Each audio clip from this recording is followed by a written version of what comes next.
Right, welcome to the 2022 annual general meeting of the Association of 16mm narrow gauge modellers. First of all, a couple of housekeeping things. There is an induction loop taped all around the seating area that may help people who use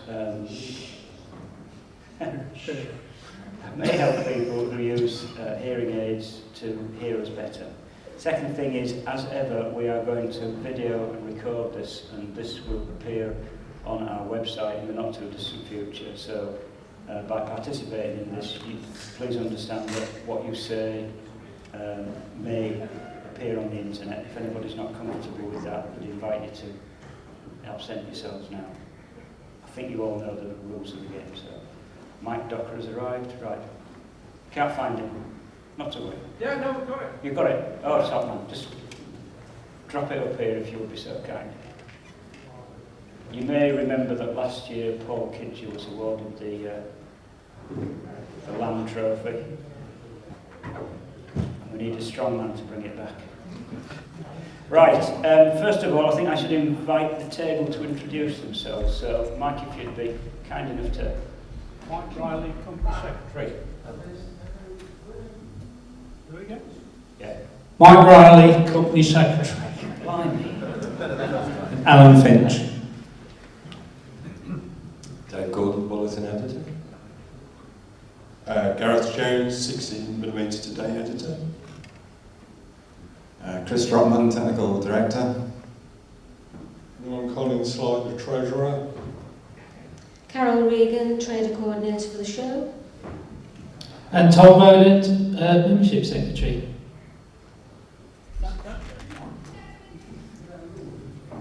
And if any of you want to raise a point or want to second or propose something during the meeting, we'll need your name and your membership number, and it's Mike that's got to take this down. So we have another microphone that we can pass around as required, so just wait for us to bring that to you, and then we can make sure that we capture everything properly. Right, so agenda, and those who've been to these before will recognise it's the same format as last year, so not too many slides, just focusing on the main things. Apologies for absence. Michael, are there any? None that have been notified to. None that have been notified to Mike as Company Secretary. Okay, then the first is a bullet I should have taken out actually, but I didn't. It doesn't apply because we're running the show over one session. Last year we were running it over 2 sessions. We've all missed that. Never mind. So the agenda will be the profit and loss account for the year ending 2021 and the balance sheet as of the end of that day. I will go through that briefly, and then I'll invite an ordinary resolution accepting the accounts proposed and seconded, and then we'll vote on that. The next item will be the election of directors. Tom Rowland at the end has succeeded me as Membership Secretary. We co-opted Tom in February, I think. We need to elect him as a director. Then we need to re-elect Chris as Technical Director and Dave as Bulletin Editor. So those are the 3 director elections for this year. The directors that are carried over will persist. As you all know, I think I am not standing as a director, so I will continue as an officer after this meeting. Then we'll get on to any other business, awards and recognition, and then items from the floor. I will then close the formal AGM, and we can have a general discussion, question and answers, whatever, after that, as we've done in the past. There might be a bit more appetite for it this year than there was last year. For some reason, people wanted to race off back to the show last year. Right, achievements for last year. Well, I think staging the show last year was a huge achievement. There were quite a lot of people thought we'd fall flat on our faces and that we really wouldn't get anything significant in the way of footfall. We got 1,000 people.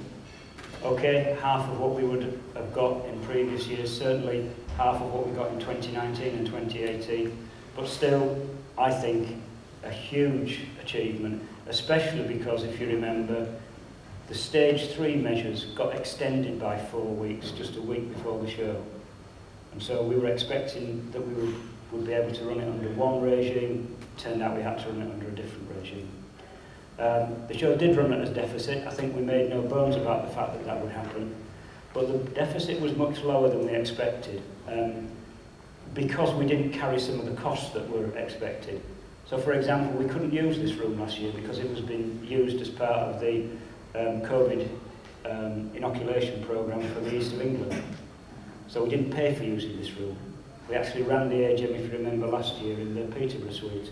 There were other costs that we didn't incur. There was huge support for the Grand Draw. The person that won the first prize in the Grand Draw had actually bought 50 tickets. So good on him. He won the first prize, a gentleman from Norfolk. And as I'll remind you again, if we'd have cancelled the show, we'd have been looking at a whole lot more, probably 3 or 4 times the deficit that we actually incurred. A second, I think, huge achievement last year was that we continued to grow. We didn't grow quite as strongly as in the first year of the pandemic, but we still grew. I think we're about 69 members or something like that greater at the end of the year than we had been at the end of the previous year. Difficult to know whether that was down to the pandemic. It wasn't the pattern of every other garden railway association or society. We bucked the trend in that respect. I think the third great achievement, and it's a real testament to the association and the members within it, is that additional people stepped up to do volunteer roles. So Tom I've already referred to. He can't be here today because of a change to BA's schedule from Basel to Heathrow, and then the fact that the train service was going to be so unpredictable. Andrew Mountfield has stepped up to edit the Tallathrin Guide. We have a gentleman who's come forward to act as a disability advisor to the show, and we'll be leveraging his capability next year. So the fact that we at least are in the position where we have one person filling one job in the association. There are other societies where you've got one person permanently filling 2 jobs because the volunteers just aren't coming forward. And finally, I think a testament to the editors, but also to all of the members that contributed. We didn't miss a publication day. We didn't stint at all on quality or quantity. And our magazines, SMT and Bulletin, continued to be well received by the membership. And I think all of that against a background of what was going on in the world was pretty good for last year. In terms of the accounts, I've got 2 pages here. They're both exactly the same. They're actually pictures of the pages that have appeared in the annual report. So I'm not going to go through the numbers in detail. I haven't in the past. What I'm going to do is just summarise some of those numbers using this slide. So turnover, the amount of money that we took into the association, was almost at the point that it had been in pre-pandemic days. So it was 121k in 2019. It was £116,000 last year. So that supported obviously by the fact that we'd got a healthy membership. We're in a good position, we're in a sustainable position from a point of view of the incomes coming into the association. This year it'll be somewhat higher. Because we're running a national show, and so the income that we get from the national show is something that contributes to our turnover, and that's going to help us next year. And as I've said already, subscriptions were up year on year. All of that is why we saw the turnover approaching its pre-pandemic levels. We had a further reduction in administrative expense. A lot of our administrative expense, not all of it, but a lot of it, comes from the fact that we as a group need to meet so that we can manage the business of the association. All of our meetings last year were virtual. We use something called Teams, which is a Microsoft product. It's the same, pretty much the same as Zoom, which some of you will be familiar with. And I don't think any of us felt that there was a degradation in the quality of the meetings, the interaction. We got high levels of attendance. There were very few occasions when people couldn't join or when there was a technical issue that stopped them joining for the whole meeting. But 1 or 2 people had difficulty joining at first, but we sorted that out. And we're continuing that pattern this year. So we will meet from time to time in person, but so far this year, this is the first time we've all sat together as a group. We had, therefore, a large increase in our surplus. So 14.4k, meaning that we were growing the surplus that we're keeping in the bank or keeping in the various accounts that we've got. It was the second year of the pandemic, but financially we weren't really badly impacted by it. However, we can expect that surplus to be eaten into, if not this year, certainly next year. We're going to produce the Tallaght Guide. That will probably cost the association, now that print costs have risen and now that mailing costs have risen, that's probably going to cost us 10k. It may even cost us more. But we've always said we wanted to feed some of the surplus back to members, and that's one of our ways of doing that. We all need to be ready for an increase in subscriptions. Print costs of what, Colin? Are we at 33 or 50% more? We're about 50, between 30 and 40% increase, and that's because of the increase in the cost of paper. And it's nothing that we can do anything about, it's nothing that Warners can do anything about. However, we don't want to use a lighter paper. We don't want to send out a slimmer magazine. We think that you value what you get at the moment, and if that's going to cost you an extra couple of quid a year, then so be it. So be ready for the fact that subscriptions are likely to increase, and that will be with the renewals that we all pay in February next year. However, overall, a pretty healthy situation. We've increased the amount that we've got in reserve. We've increased the number of members that we've got. We've run a show, and we're going to run we're running a bigger and better show this year. We're bucking the trend of some of our fellows around us. So, with that, unless there are any questions about the annual report, and I'll pause for a minute in case there are, then we need somebody to propose that the accounts be, that's Andy Belcher over there. Andy Belcher, 9611. Did you get that? Andy Belcher, 9611. And somebody to second it, please. And that's Mike Docker. 3552. 3552.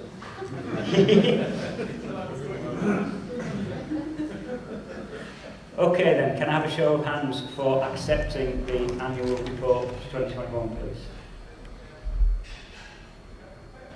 Anybody against? Or abstaining? I think it's been passed unanimously. Thank you very much. Right, the next item is the election of directors. In the annual report, they all put their election statement in, which I'm sure you've perused closely. So first into the barrel is Tom over there. I'd like somebody please to propose that Tom be elected a director of the association.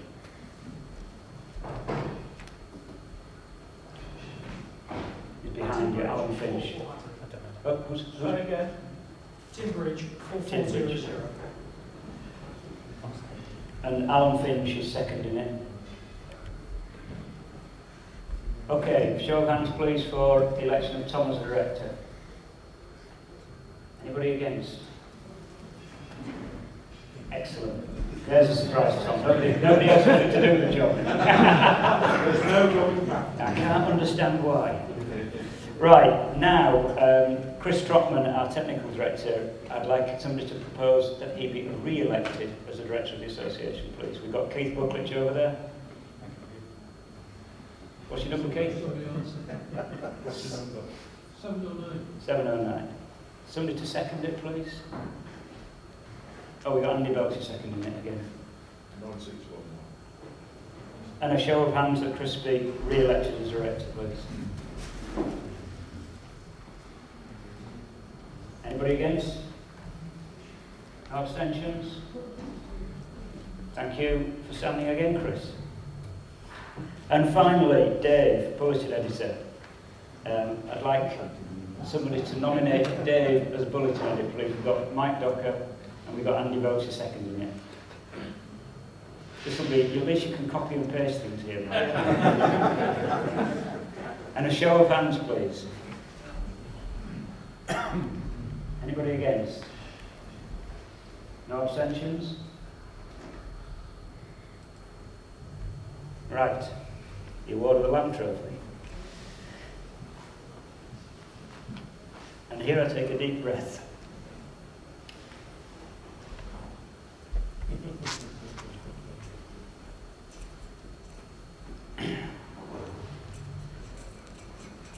Here you are, love.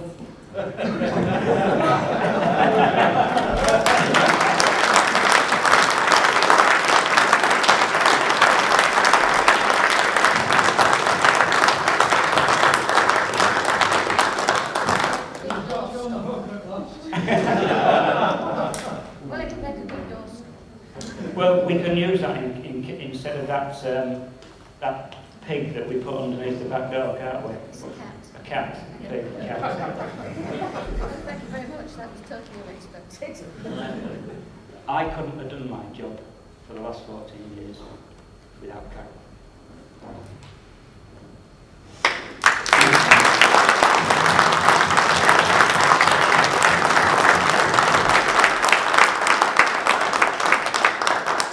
Chris? Just say something, Alan. I think it's well deserved here, but I think half of that company should go to you as well. The work that you've done.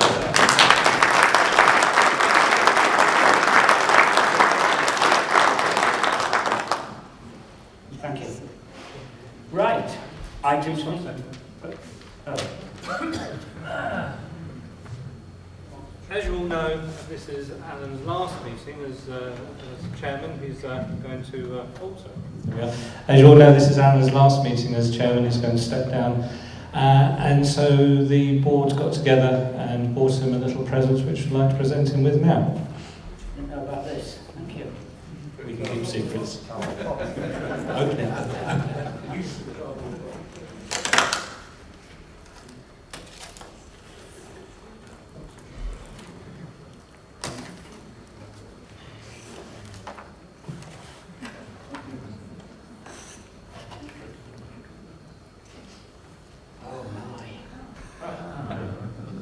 These turns around here. Anyone will know he has a model on the landmarks display. Yeah.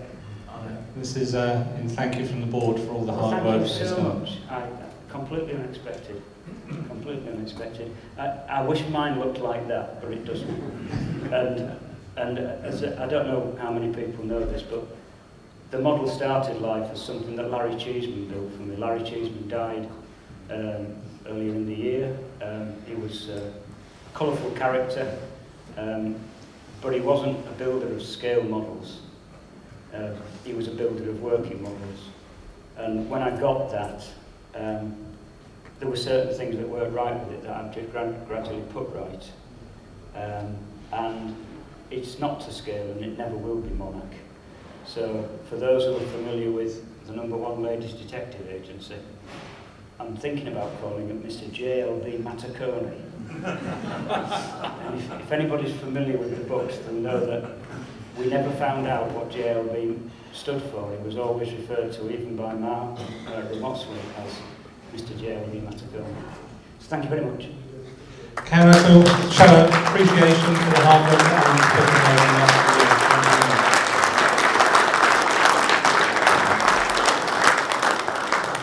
Thank you. Right. Anything else from the floor? Then I declare the formal meeting closed. So if there's anything else that you want to ask, any other informal discussion that you want, now's the time, or if you want to rush back to the show, it's your prerogative to do that, but it's up to you guys.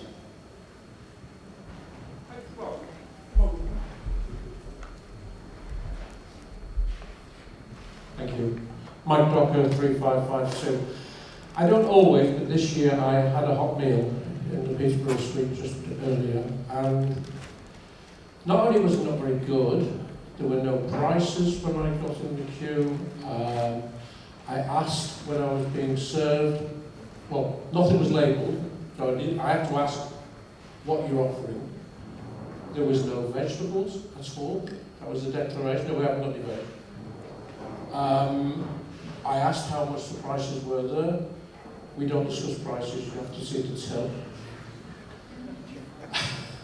Verbatim.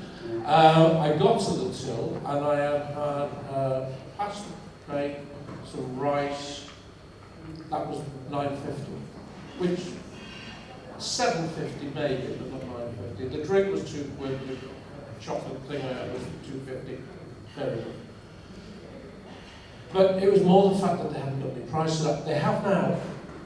They've done something about it now, but we shouldn't need to actually raise that. I mean, I didn't get in there till 10 to 1, so there'd been an awful lot of people before had gone through who were just buying wine, and not cheaply. That was it. I don't know what we can do about it, but... Quite well taken. We've not been happy with the catering this year at a number of levels. We were very unhappy about the fact that the unit, the red van called Betty, didn't actually pitch up until 4:30 yesterday. Didn't start doing anything until 5 o'clock. We'd been told that they would be on stream for 1 in the afternoon, and we set that expectation with you all. We'd confirmed with the people that run the units that they would be up and running to the times we'd agreed, and they haven't been. And specifically with the breakfast this morning in the restaurant, we'd been assured yesterday by the person who we were told heads the company up that delivers that service, that they would be providing a hot breakfast. I think Carol went and confirmed that. And yet this morning, those people didn't know they were doing that, weren't able to do that, weren't prepared to do that, and didn't start selling things until 8 o'clock when they were supposed to be starting at 7:30. So we've got a list of issues to take up with the venue, and we'll be seeking assurances that they get it right next year. I was asked earlier, do we have to use the caterers that the venue provide? Yes, we do. We can't bring our own in.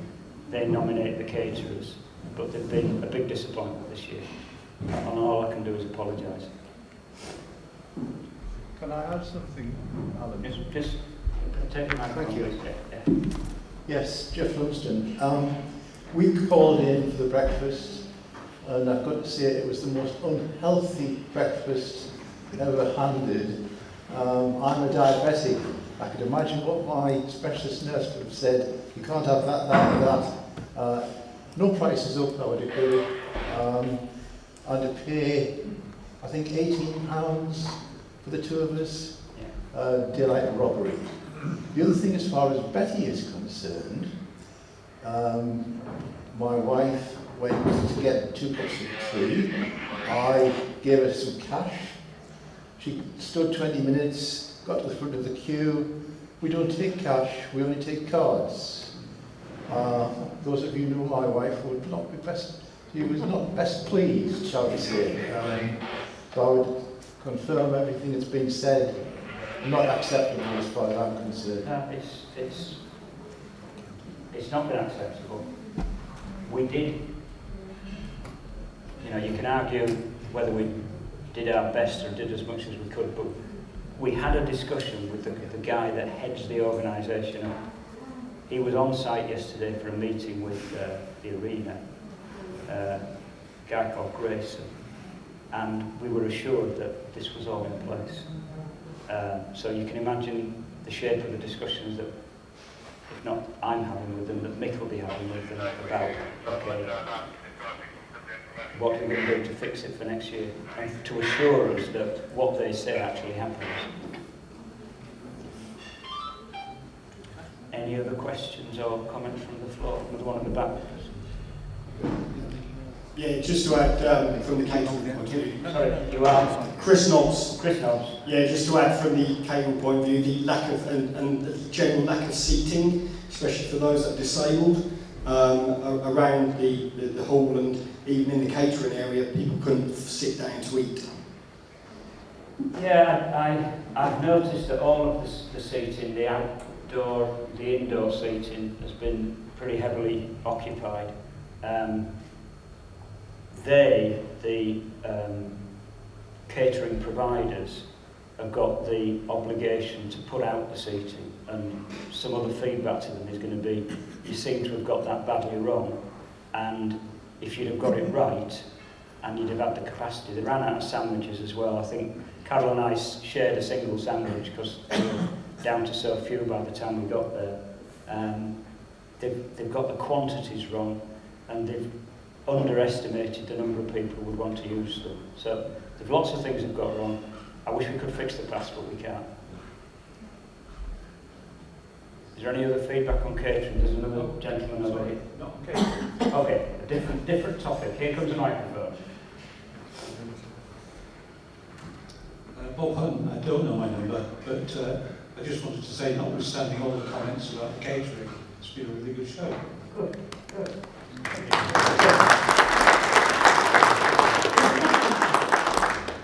Well, we will be transparent as we have been in the past in terms of how we've done, whether we've run at a deficit, whether we've run at a slight surplus, broken even.